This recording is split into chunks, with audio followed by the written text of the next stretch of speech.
So in this session, I will show you how I used microcontrollers, sensors, and the cloud to create the world's greatest hot sauce. And obviously that's based purely on my own opinion, but I like to think it was pretty good. And it was a fun project to work on.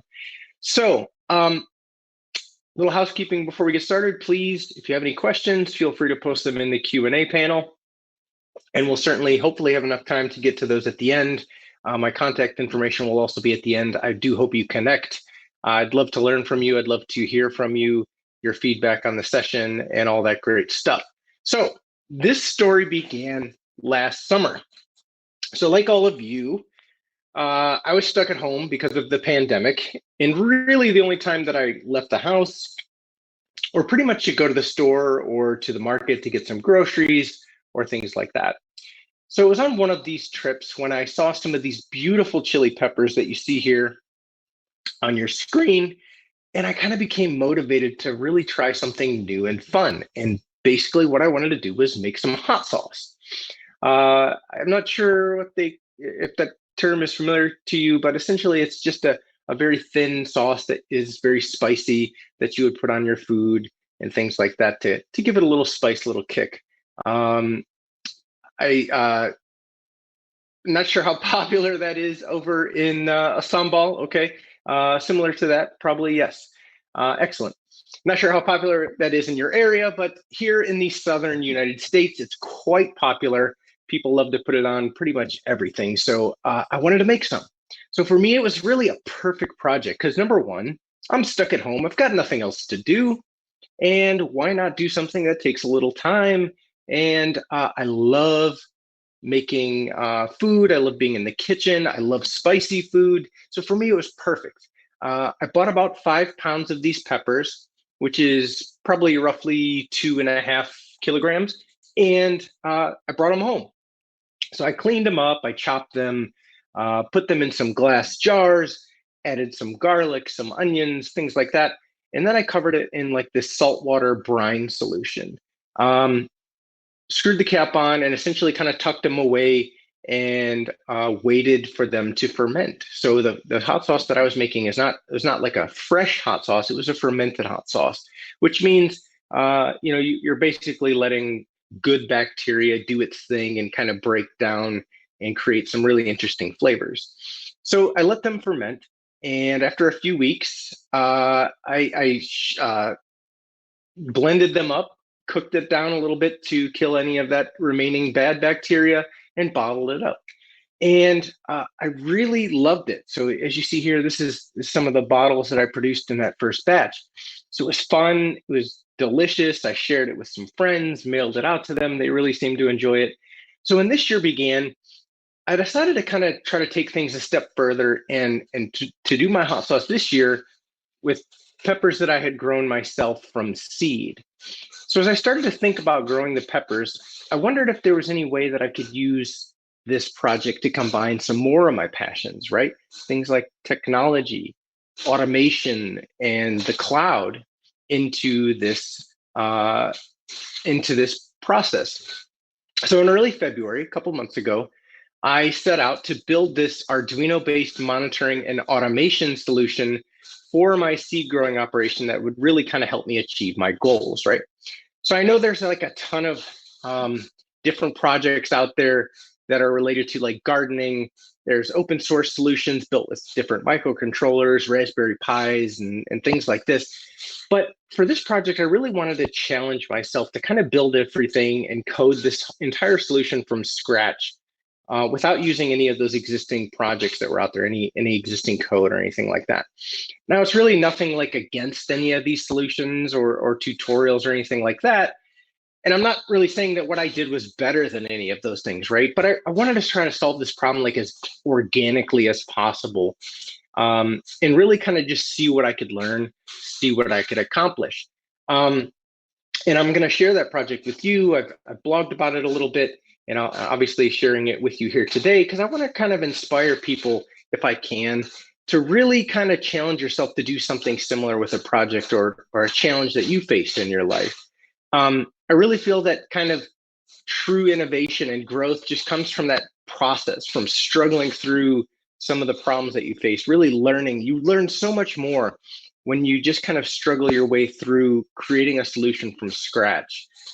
So what I'm going to do here today is I'm going to walk you through the hardware and the software and the cloud side of what I'm calling Project Green Thumb. I hope it teaches you something new or inspires you to take on a similar project, or maybe you learned something new about Micronaut or something else today. So let's jump into this. So let me get it out of the way up front. I'm not the best gardener in the world, right? I don't have a lot of experience with growing things. And I'm sure that there's probably someone here in the audience today that will kind of educate me on maybe how some of these assumptions are incorrect. But that said, basically what I did is what I always do, and did a lot of research, kind of try to figure out the best environment for growing these seedlings. And so before I got started, these are the variables that I set out to monitor and control at all possible. And those 5 attributes are air temperature, soil temperature, humidity, the soil moisture level, and the light level.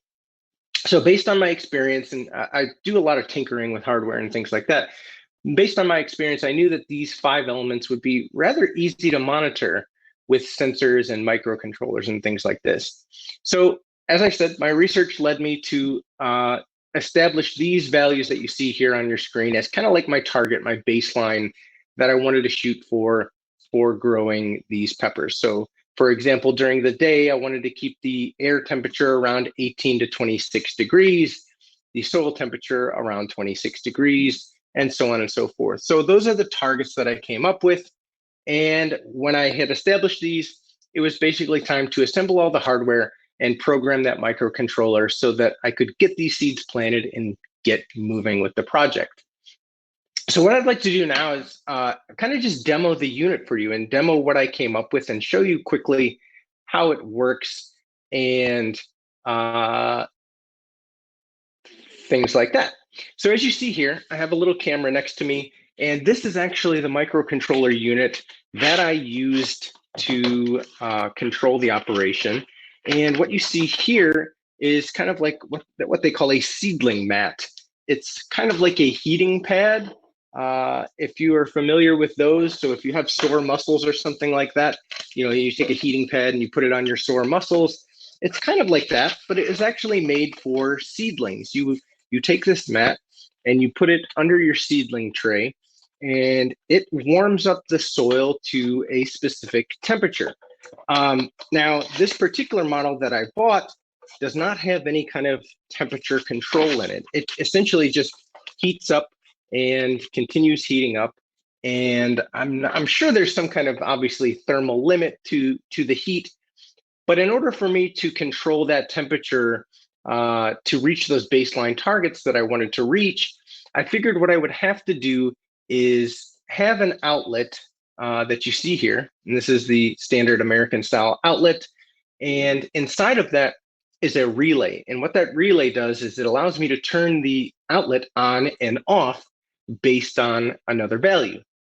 And in this case, what I have here is a probe thermometer, and the probe thermometer would go into the soil and measure the soil temperature, right?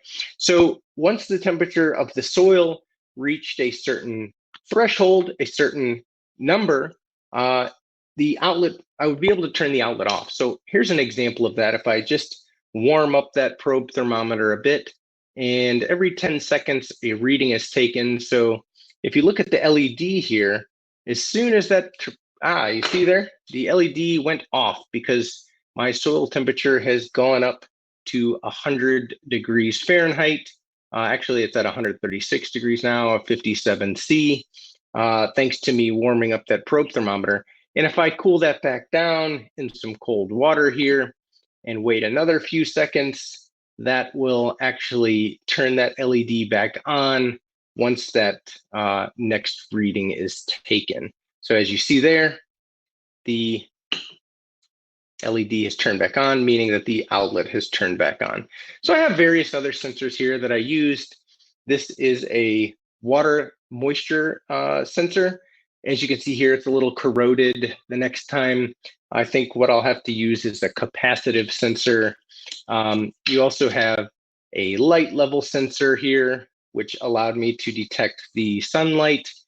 And finally, what we have here is a temperature and humidity sensor that allowed me to check the air temperature and the humidity in the air.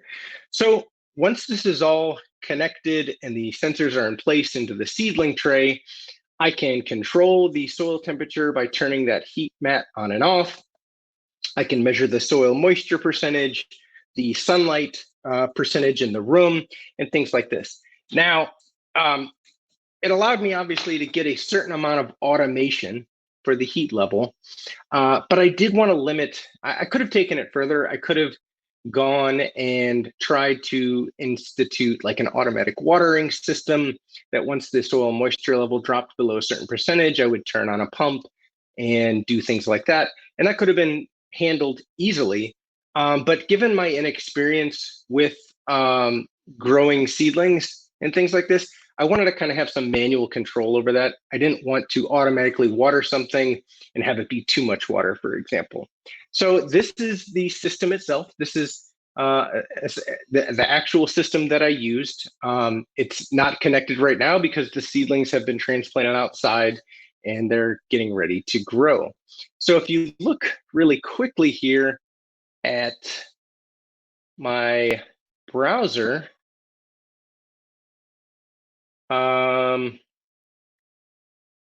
one second, I think my camera, turn that off.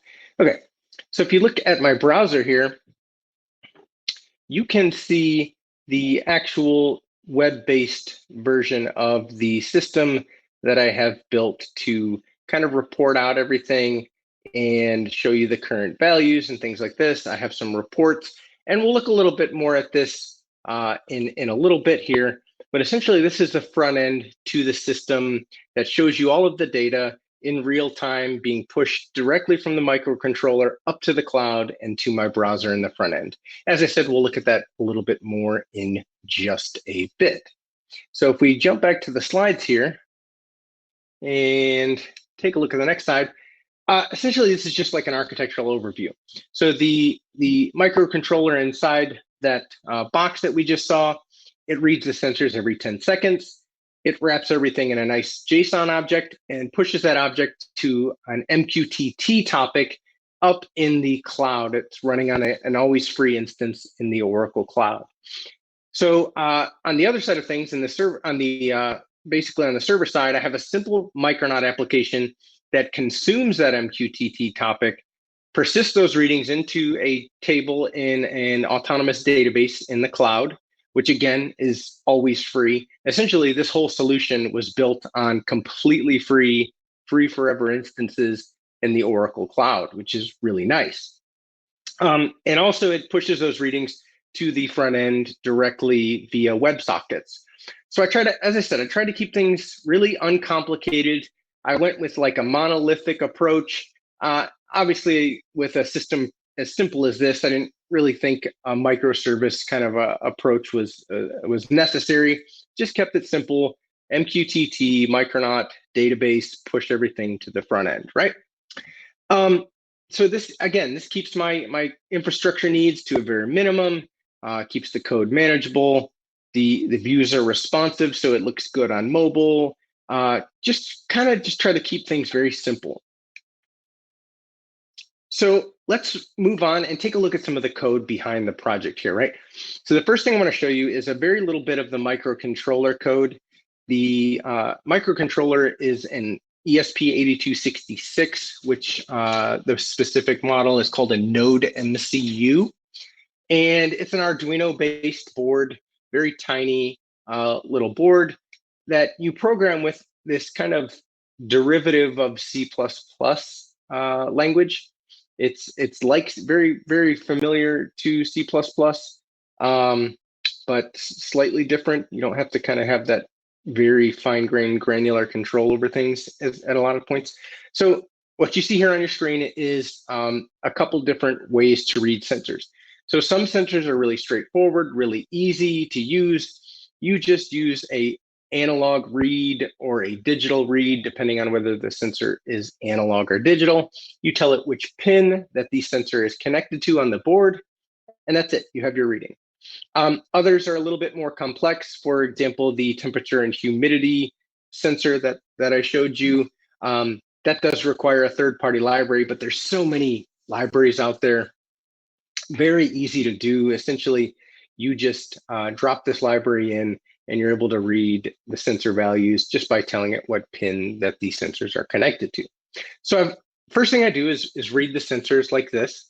And the next thing I do is kind of wrap that all up into that nice JSON object, right? Because I need to publish that data up to the cloud.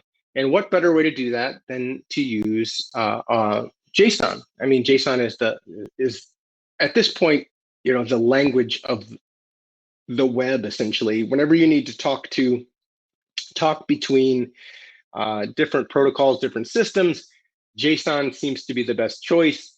It's human readable, and it's serializable and deserializable by just about every language on the planet, right? So this is the Arduino code that's used to wrap everything up into that JSON object. I take the current outlet state, whether it's on or off, the air temperature, soil temperature, so on and so forth. And I bundle that all up and I serialize it as JSON, and I push it up to that MQTT topic. As I mentioned earlier, I'm using Micronaut on the server side, which is, of course, as you can see, my absolute favorite Java framework. And like I said, I created a monolithic cloud application that consumes those MQTT messages, persists them in the database, and then pushes them in real time to the front end.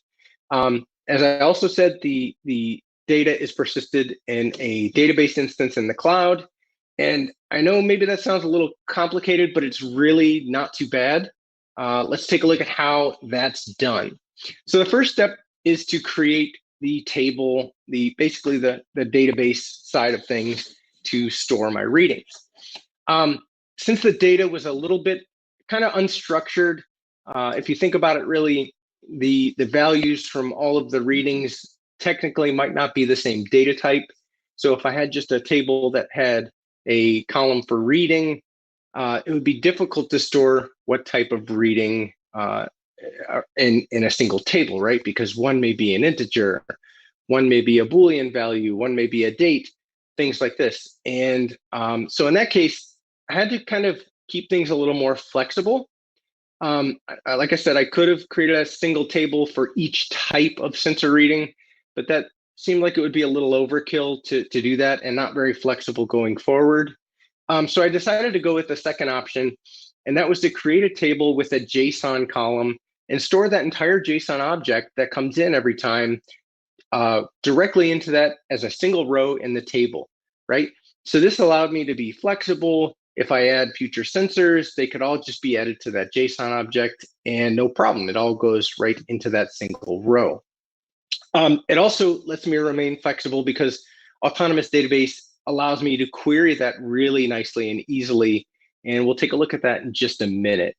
So as you see here, my table just has an ID column, a reading column, which is a clob, and that has a ensure JSON check to make sure that there is valid JSON being set into that clob, and then just a timestamp, and that's it.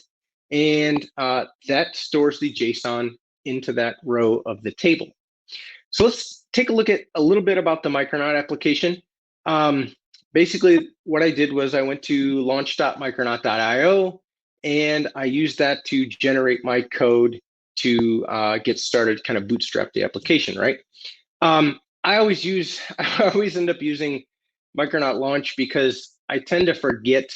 You can easily create a new Micronaut project with the CLI, but I always tend to forget the specific features that you want to add and all the different kind of options that there are. So I always end up just using the web UI, and it's really nice because you can even, once you generate the project, you can even push it directly to GitHub right from Micronaut launch. So it's really easy way to do that. But as you see here, I scaffolded the project out. I used Micronaut data JPA. If you see in the bottom of the screen there, the included features, I included MQTT, and I included the Oracle Cloud SDK as features to the Micronaut application. So I downloaded that, got everything set up locally, and the next thing I needed to do was set the application up to consume those messages that the hardware client was publishing to that MQTT topic. So obviously, I needed some sort of MQTT integration and solution in the server side of the project.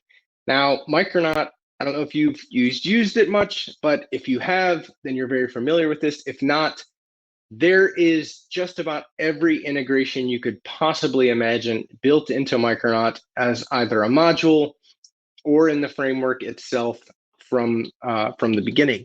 And this is an example of using the built-in support for MQTT. I'm sorry, the MQTT module that you add on to Micronaut. But essentially, all you need to do really is just declare some configuration values, point it at your MQTT server, set a few other values, username and password, and you are ready to go.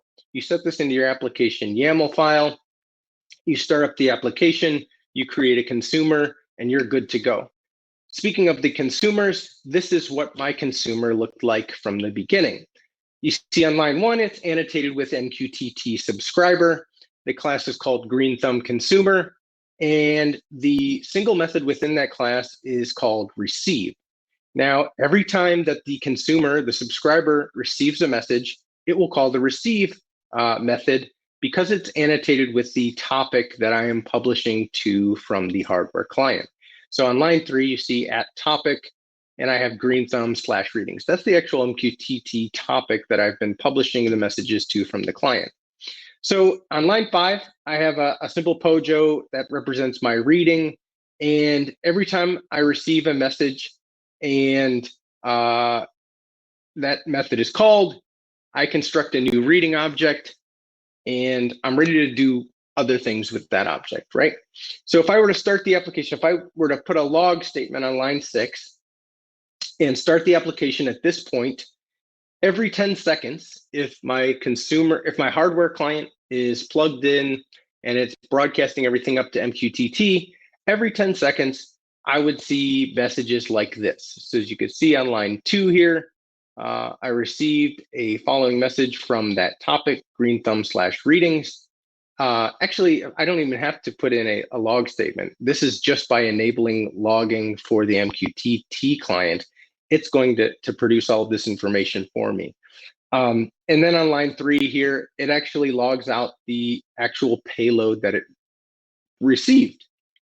So excellent. I've already got my application in a few lines of code and a little bit of configuration. I'm receiving all of these messages from MQTT. Right. So persistence, right? So seems like things might get a little tricky here, but honestly, this is just as uncomplicated as the rest of the project so far. So for persistence, I'm using Micronaut data, and Micronaut data comes in 2 varieties, 2 different versions.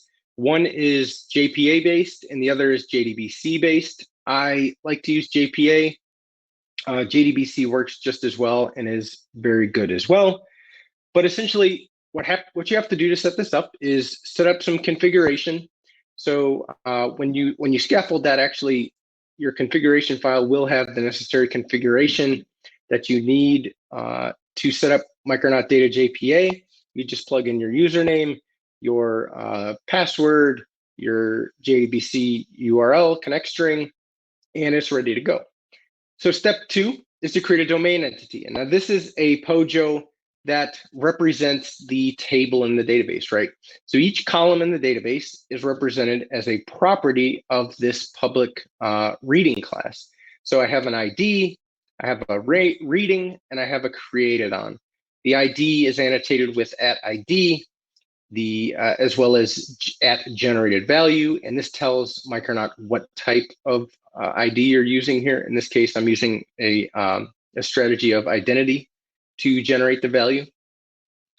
I have on line 1 annotated this class with @entity, and on line 2 annotated with @table, just to kind of point it at the table that I'm using in the database. If I named my public class green thumb readings, the annotation on line 2 would not be necessary there. You can, Micronaut data can infer the table name based on the class name, but since I've made it slightly different, I just annotate it with that table and it's ready to go. So the next thing I need to do to work with persistence with Micronaut data is to create an interface that extends Pageable Repository. Now this, as you see here, what I've defined here, this is not a abbreviated version. This is not a just kind of demo version. This is the entire interface that I used for this project, right? Just by extending Pageable Repository, I have full support for CRUD at runtime, because what Micronaut does is that compile time, it looks at that POJO, the reading class, and it says, okay, you have these, here's your table name, here's your columns. I can infer enough at this point to create methods for get, list, update, delete, save. All of those methods are done for me, and they're available at runtime to be used just by creating an interface that looks like this.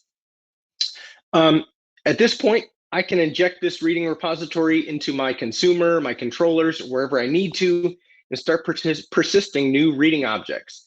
And we'll take a look at that in just a bit. Now, for reporting, obviously, I wanted to get a little more granular and a little more in-depth on my reporting queries. So in addition to that basic interface that I just showed you on the last slide, I also took advantage of the ability to create an abstract class for reading. And that gave me the ability to inject like an entity manager, so I can create native SQL queries against that table and use them for some of the more advanced reports that I wanted to include in the application, right? So I mentioned earlier that storing a JSON column would allow me to query against the data in that column using a really familiar SQL syntax. And what you see here is an example of that. So I am simply selecting the ID, and then I'm going on line 3 there, and I'm going into that JSON object, the reading JSON object, and I'm reading the air temp key from that JSON object. So I can do this with this SQL query syntax and query directly into that JSON just as if it were a native column in my table. Really easy, really helpful, and really handy. Now, this allows me to get really creative for things, right? And it was very important because I wanted the ability to be able to aggregate the data by different viewpoints. For example, I wanted to summarize the air temperature by hour. And as you see here, this query is a really easy way to do that, just simply extracting the hour and then rounding the average air temperature to 2 decimal points. I can run this query by plugging it into my abstract repository, and I can get that data out of my database in the way that I want to see it, and then be able to get really creative with things, be able to extract it by day, by month, compare values to each other, things like this. So this allowed me to really collect all that data and then view it against those metrics that I showed you at the very beginning that I wanted to compare it to. So in addition to consuming and persisting the data, I wanted to be able to push that real-time data to that front end, right? And now this meant I needed some way to push the data. And for that, I decided to use WebSockets. So again, Micronaut, the amazing framework that it is, includes full support for WebSocket clients and servers. So adding a WebSocket server is simply a matter of creating a class that's annotated with server WebSocket that you see at the top there. And that annotation accepts a URI argument that will represent the server endpoint. Once the application gets started, that server endpoint will be live as a WebSocket endpoint. The next thing I do there is add different methods of the class and annotate those with the actions that I want to take on different actions against that WebSocket endpoint. So when it opens, I want to broadcast a message. When a message is incoming, I want to do this. When a client closes a connection, I want to do this. Things like that. So this entire class is my entire WebSocket server, and I bundled that up and built that into my application. And now I can inject that into my other classes and be able to use that to broadcast messages to that WebSocket endpoint. So if we jump to the next slide here, now that that's in place, the only thing I needed to do was go back to that MQTT consumer and really just kind of put everything together and persist the data, persist the reading to the database. So as you see on line 4, every time a reading comes in, every 10 seconds, I persist it to the database. On line 6, I want to broadcast that to any connected WebSocket client. So I use the broadcaster and I broadcast that asynchronously. And then on line 8 through 18, I want to also send a push notification. So if the soil moisture level drops below a certain threshold, I want to be able to push that notification to my mobile device so that I can take any action that I need to take if I need to. So that's it. That is the entire WebSocket, or the entire MQTT consumer. Lets me persist the database, lets me push it to the front end, do whatever I need to do with it inside of that MQTT consumer. Now, real quickly here, Micronaut clearly shines, and a lot of times you'll hear about it. Essentially, what people are talking about is Micronaut being a data-first, cloud-native microservice platform, right? But what you may not know is that it also includes support and integrations for server-side view rendering. So to avoid blocking the event loop, Micronaut handles all of this on the IO thread pool, right? So you don't have to worry about blocking your event loop. So a number of different view rendering engines are supported. You can use handlebars, velocity, FreeMarker, anything that you're familiar with in the Java world can be used with Micronaut. But I chose TimeLeaf because I've used it a little bit before and I'm pretty comfortable with it. So to render a view, your controller must return a model and view object. So here's an example of that. And it allows you to pass a, obviously, collection of view, basically a model to your view that could be rendered into your views. And these, use that familiar kind of $ brackets syntax on the front end, right?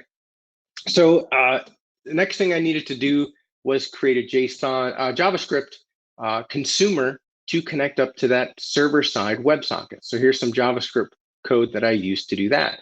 Essentially, I just connect up, as you see on line 3, I connect up to that data/green thumb endpoint that I specified in my WebSocket server, and just have my basic JavaScript on open, on message, on close, on error callbacks, and essentially handle pushing that data to the front end, pushing it to a chart, updating a table, things like that. So this allowed me to have that real-time data from the WebSocket on the server side pushed to the client, and all of that data gets rendered out for my view. So this is what the front end looks like, as you saw earlier. At the top of the screen, I have basically the latest values, the air temperature, soil temperature, so on. And down below, all of those charts get updated in real time. Every time a new reading comes in, I push that into array and I update those charts to get the real-time chart view. So the reports, I have a single page that outputs basically a number of different views of the aggregate sensor data. So for example, I can see the number of readings by hour of day for the current day. I can also do hour of day, just the average all time. I can look at day versus night. So I had the ability, like I said, with that JSON data in the Oracle database to combine and slice and dice and view that data however I wanted to view it so that I could compare it against my metrics, right? And if we look at the results here, I can kind of show, you can kind of see where I landed as a result of my efforts. I was pretty close on almost all of the metrics within the green threshold of my stated goal. Some of them were slightly off, but again, for example, nighttime, it was probably not a reasonable objective to have a certain level of daylight during night because it is nighttime. So it was probably like an unfair target to reach for. But yeah, those are my current results. And as you can see, I think I did pretty good. But honestly, the data really only kind of tells half of the story, right? The real results that really matter are whether or not the seedlings have sprouted and whether they're looking healthy and things like that. honestly, the story doesn't kind of conclude today. To me, it's really, will I be successful? Will the hot sauce actually come out? Will the peppers actually grow? And that's, that remains to be seen. They're planted in the ground. They're doing okay. We'll see what happens with it, right? But honestly, I guess there's really another way to gauge the success, and that's really to kind of look at the value of the experience itself. Whether or not it was worth my time to do this. And if I look at it in that light, then I feel like this project has already been a really big success, because it gave me something to plan. It gave me something to build, something to learn from, something to keep my mind from going crazy during the pandemic, where I was stuck at home with nothing else to do, right? It gave me really just this motivation to do something, to learn something, and to be able to ultimately share something with people like you. So in that regards, I think it was a success. It was a fun project to do. It was a fun project to continue working on. And if you want to read more about it, here are some links. I did blog this in 5 different parts. At the bottom of the screen there, you see 2 links to 2 GitHub repositories. One is the Micronaut side, and the other is the microcontroller side of things. And there's a list of all the parts that you need if you wanted to build something similar yourself. And as I said, here are all my contact informations. I blog frequently at oracle.com, blogs.oracle.com, as well as recursive.codes. My Twitter account is Recursive Codes. There's my LinkedIn and my GitHub, as well as my email. I want to thank you very, very much for joining me today, especially at your dinner time. I know you could have been anywhere else, but I hope you enjoyed this. I hope you have been inspired. I hope you learned something, and I hope you had fun. If you do have any questions, I'm glad to answer them. And again, please reach out, please connect, please share some ideas with me, and let me know what you thought. So again, appreciate your time. Our Culpers asks, will you now measure the outside environment? That's a good question. I'm not going to do that. I could do that, and maybe next year I will expand it to going to the outside environment. But it's a little trickier outside, because you have to make things weatherproof. You have to, make sure you're not creating any danger of exposed wires, if the rain comes or things like that. So it's a little trickier to do that. And making sure that there's a good solid internet connection outside as well is another challenge. But maybe that's something to consider for next year for sure. So any other questions come in, Roy, that I missed? I don't see them yet, but I have one question, of course. Where can we pre-order your hot sauce?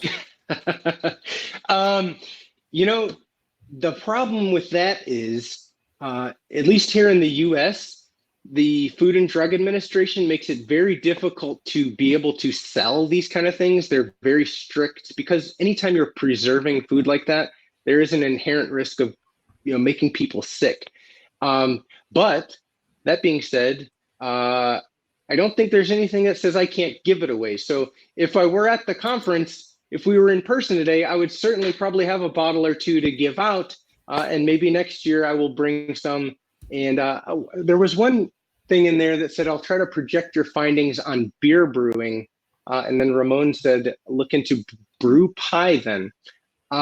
That's actually a great idea. And I also do brew my own beer. So maybe that should be my next project. Maybe I should create a similar project to help monitor that environment. And that becomes a little more tricky, but I love to brew beer and drink beer, of course, so maybe that should be my next attempt. Cool, thanks. Are there any more questions?